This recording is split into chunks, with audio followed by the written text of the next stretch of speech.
So here we have the Toyota Yaris on a 67 plate. I'm going to start off by hopping inside the car and running through some controls first of all. Okay, now that we're inside the car, we're going to start with the dials. On the right hand side we have the speedometer and fuel gauge. In the centre, the main trip computer, which includes the total miles for this car.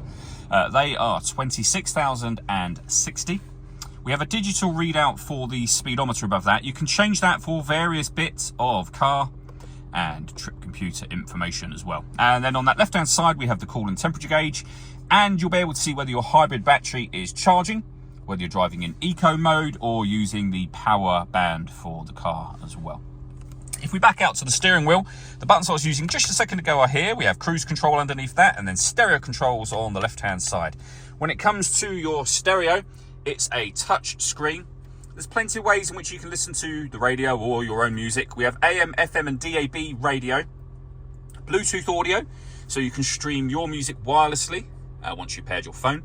And we have iPod input and USB input as well. Pairing your phone is easy. You can hit the phone button here.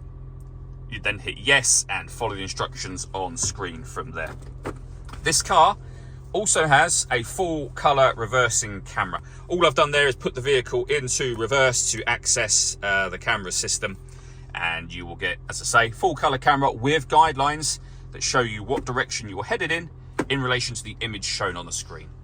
Below that we have our dual zone climate control. You can adjust the passenger temperature, driver temperature, you can increase and decrease the fan speed. You can determine what direction you'd like the air to be distributed in, and when you're happy with those settings, that button will turn your air conditioning on. Same button to turn it off, of course. You can recirculate the air that's in the car. That's a great way of heating it up or cooling it down quickly, depending on the temperatures you've set just here.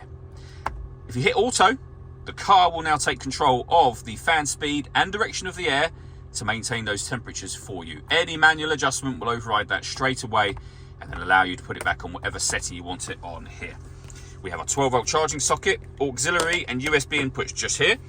The gear lever for the fully automatic gearbox, and then these buttons which will allow you to turn your traction control off, put the car in eco mode and force electric vehicle mode, which I've just done. So on here, it will always say ready once the car is switched on. And above it is letting us know that at the moment we're in electric vehicle mode. It's also telling you down there as well.